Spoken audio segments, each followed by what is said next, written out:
I want to lift up my wife for a very encouraging message. We were coming over here and talked, part of what our conversation was, there's no solitary Christians.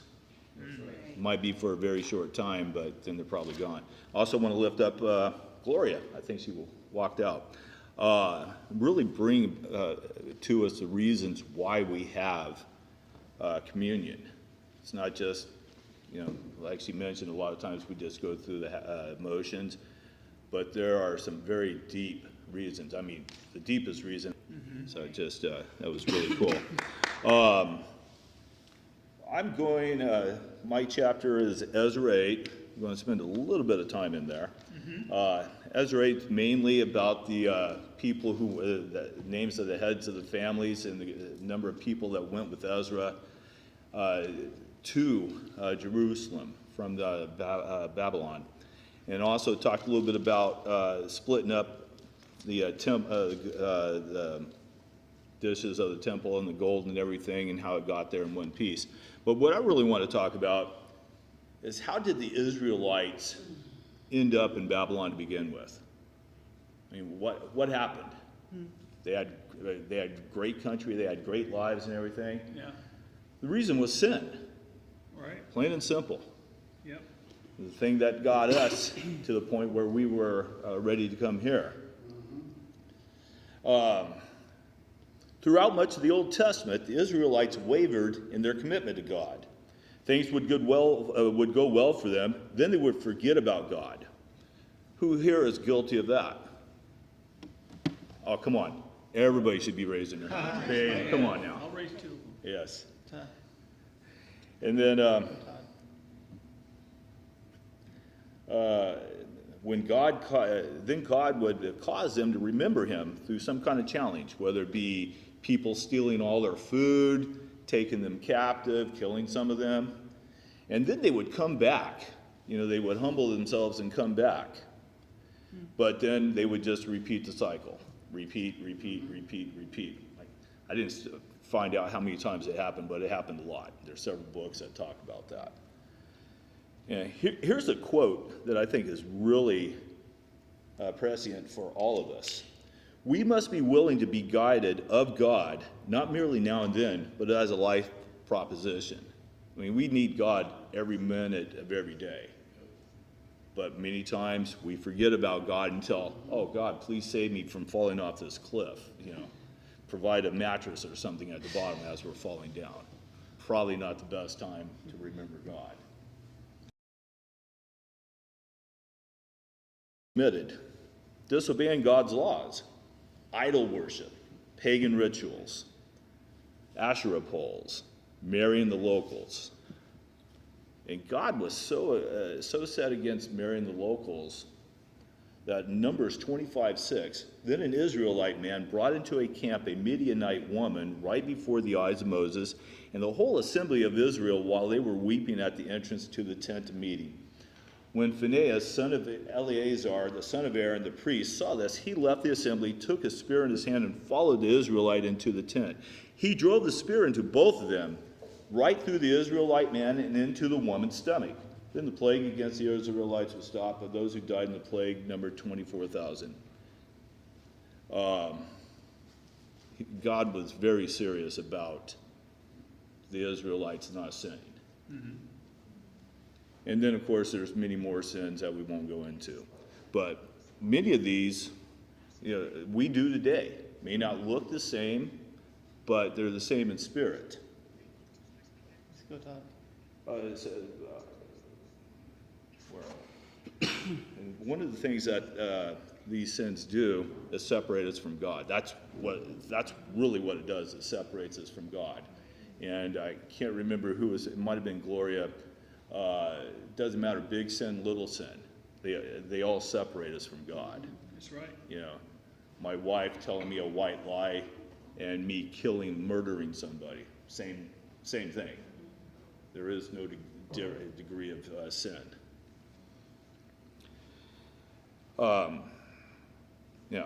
Have any of you seen Crouching Tiger, Hidden Dragon? Yes. Oh, many years ago. Yes. My favorite Chinese language movie. When it first came out, I saw it 3 times. Wow. I would have seen it before, but the show wasn't there yet. So I took one son each day for 3 days in a row. And I've seen it probably 30, 40 times since. Nice. And I loved it. Was new, exciting, all the flying and fighting and everything just was awesome. But then it got ruined for me probably about 10 years ago because I realized what it was about. As Solomon said in Ecclesiastes 1:9, what has been done will be again. What has been done will be done again. There is nothing new under the sun. Just like that movie. It was a love story. They had them way back in Solomon's time. They'll go on forever. But there's no sin that is new. The same sins keep recycling, keep ensnaring millions and billions of humans and end up going to not heaven.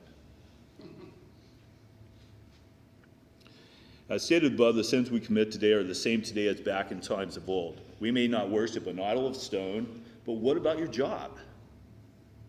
There's many people in here, me included, that have idolized our job. Women, how about that handsome coworker you lust after? I'm sure that's happened a few times. Yeah. My wife. Men, do sports occupy way too much of your time? Do we idolize sports?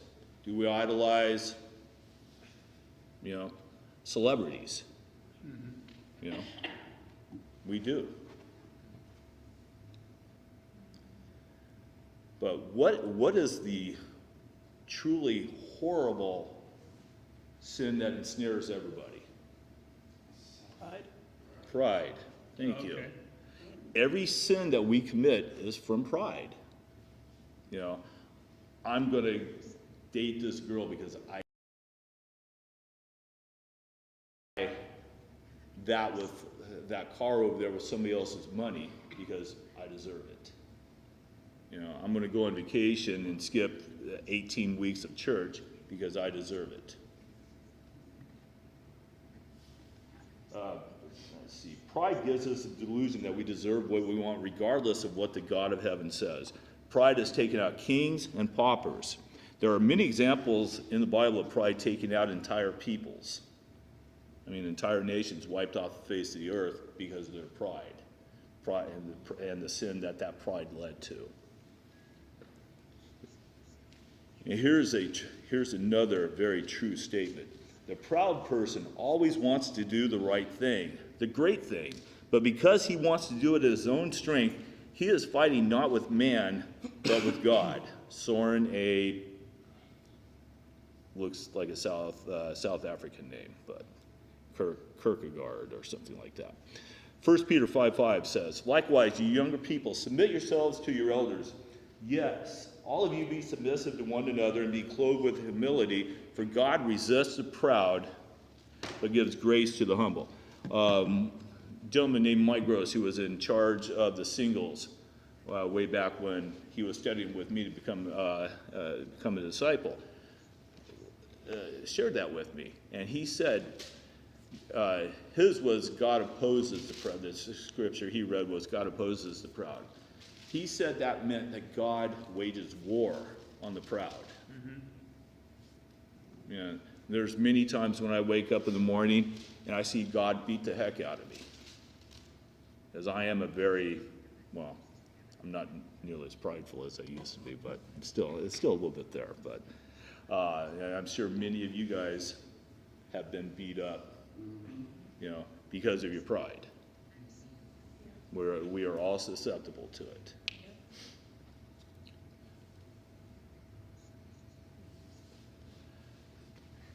Okay, I couldn't find my copy, so I think my wife has been hoarding it because I'm sure she reads through it every week. Anybody have a copy of the Prideful Soul's Guide? So, like I said, I think my wife stole every copy we had. I had a bunch of them around the house because I need it. But it's an awesome book, and we really need to read that. Now, one thing I will tell you guys is I have a lot of absolutely incredible qualities. I am smart. Well, I used to be physically fit, and just the qualities, the incredible qualities I have, I could not. It'd take way too much time to mention this. The most incredible quality, though, I have is humility. Okay. There's nobody as humble as me, and that humility allows me to have all those other great qualities. Now, if I were saying this not just, I would look like an idiot. Well, I'd probably do anyway, but no, that. So, what do we learn from this very short lesson? Make sure you keep God close at all times, not just when you're in trouble, or not just when you want something. Oh, God, I know I haven't talked to you for a while, but I really want that fishing pole. Or, God, I really want that new microwave. Yeah, it's been a while, God. It's been a while since we spoke. I know you've been knocking on my door and I haven't been answering. But, God, if you give me that fishing pole, I will make sure I pray like 20 straight days to you. It'll be awesome, God. We'll be like that. Then on that 21st day, I'll be like, So we learned that we need to keep God close at all times, that we need to have that interaction with him. Gloria said what we need to do, how we got there. And we need to fight to stay there. My wife mentioned that we cannot be solitary. We need each other. Delise and I went out with the Normans yesterday. Good barbecue. I was astounded at how little they could eat, but yeah. And then if they have any leftovers, I'll be over right after church to eat them for you. So we learned that, and then fight your pride with everything you have, because pride will take you out. If you need help, that's what Donald's for. That's what Zilma's for. That's what Delise is for. Everybody here can help you out, help each other out, and fight for humility as if your soul depends on it, because it does. Thank you.